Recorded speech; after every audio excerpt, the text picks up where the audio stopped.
Hello. Today we're going to learn how to give credit to an original source in academic writing. In this lesson, we will learn how to attribute the source in a summary and also how to make author tags throughout the summary to show what the original source was. Let's review the qualities of a good summary first. So we've learned before that a good summary should be shorter than the original piece of writing or the original source. It should only include the most important points, not the smaller details. It should use your own words using paraphrases. So this means no copying directly from the original source. And we don't want to use direct quotes much either. And lastly, it gives credit to the source using author tags, and this is what we're going to focus on today. Before we get into the author tags, let's talk about how to attribute the source. So this usually happens in the first sentence of a summary. Attributing the source means giving credit to the original source. And we do a little bit differently in the first sentence than we do in the author tags that come later.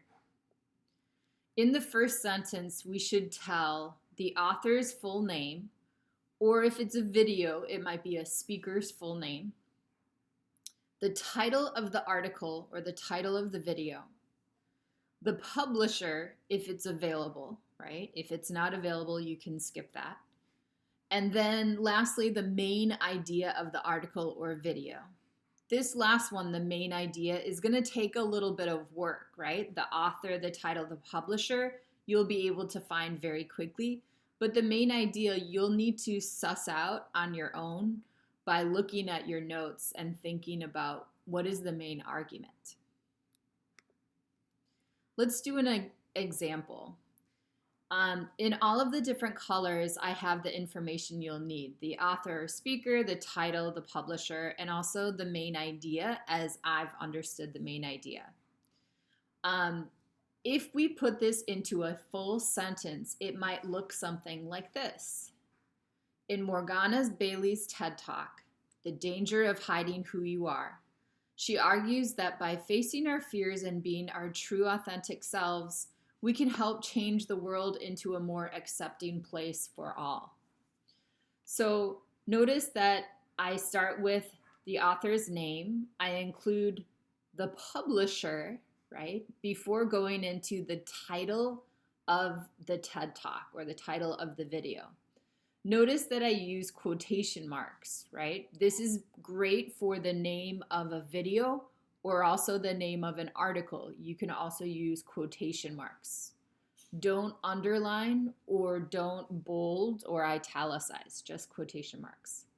Also notice that I use the verb argue. This is a great reporting verb to show that this is her argument, right? And then in blue, I have the main idea. Here's another way we can take the same information but make the sentence slightly different, right? Morgana Bailey argues that by facing our fears and being our true authentic selves, we can help change the world into a more accepting place for all in her TED Talk, The Danger of Hiding Who You Are. So again, it's exactly the same information, but here I've just put the subject, the reporting verb, and then the noun clause that gives the main idea. And finally, I ended with the publisher and the title. So there are many ways that you can attribute the source, but by following these two formulas in a sentence, it might be helpful when you just get started. Okay, here's a little bit of practice for you. You can pause the video while you try to write down a sentence of your own. Here I have a new speaker, a new title, publisher, and a new main idea. See if you can make a first sentence for this summary.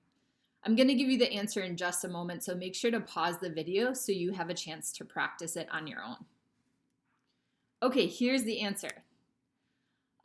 This is just one option. Again, yours might be different. That's okay.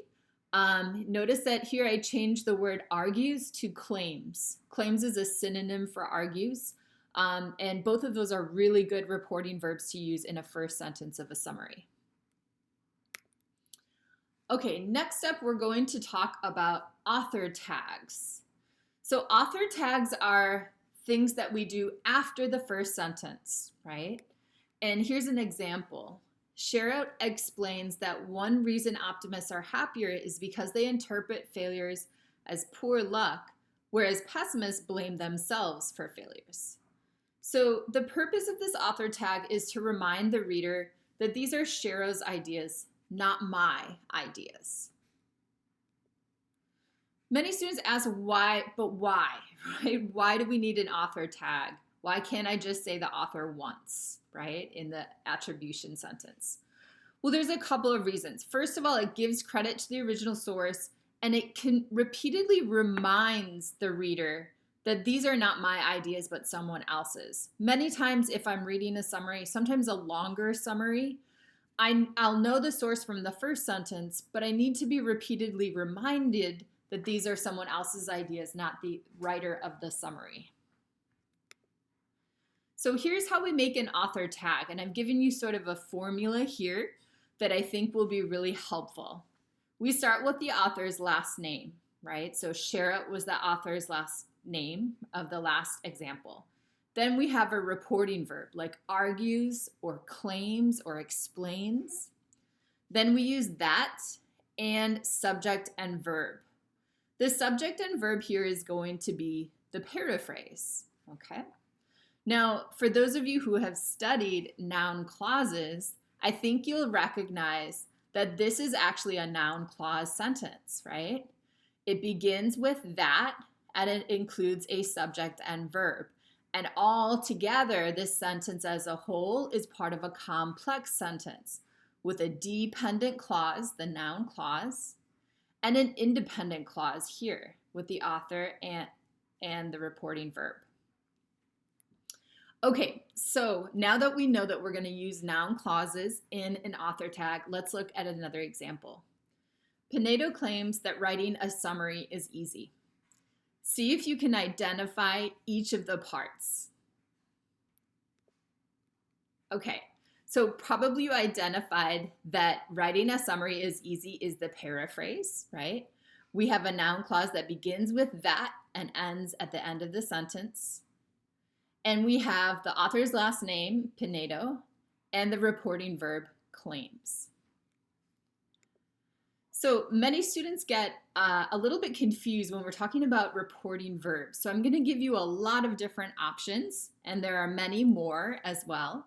But these are great reporting verbs to start with that are very commonly used in academic writing. Now you'll notice that these words have different meanings, so we can't just choose any word that we want, right? Make sure to use a dictionary to help you understand the meaning of that word, right? So for example, argue and claim are synonyms. Say and state are also synonyms, but they have very different meanings, right? Warn has a very different meaning, a very strong meaning, right? Warn someone about the danger of something. And suggest has a softer meaning, right? Make a suggestion or make a recommendation, right? So again, please try to use the dictionary to help you understand these words before you throw them into an author tag sentence. Remember that each of the reporting verbs is going to be followed by that.